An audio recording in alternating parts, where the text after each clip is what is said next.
சேர்த்துக்கலாம். இதை ஒரு வடை மாவு பக்குவத்துக்கு கொண்டு வந்துட்டு உருண்டைகளாக உருட்டி எண்ணெயில் போட்டு எடுக்கலாம். இந்த மாதிரி பக்குவத்துக்கு இந்த மாவை கொண்டு வந்துடணும். தண்ணியே ரொம்ப நம்ம சேர்க்கவே கூடாது. தண்ணி சேர்த்தோம்னா இது வடை மாவு பக்குவத்துக்கு வரவே வராது. இந்த மாதிரி உருண்டைகளாக உருட்டி வச்சுக்கலாம்.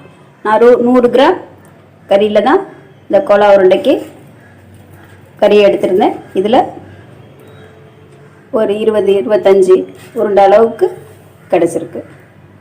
இது எண்ணெயில் போடும்போது பார்ப்போம். அடுப்பில் ஒரு இரும்பு வடை சட்டி வச்சுருக்கேன். நான் சமையல் எண்ணெய் கொஞ்சம் போட்டிருக்கேன். எண்ணெய் இந்த வடை மாதிரி தானே போட போகிறோம்.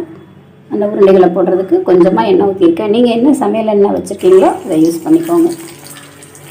எண்ணெய் காஞ்சிருச்சு. இது கொஞ்சமாக எண்ணெய் வச்சா போதும்.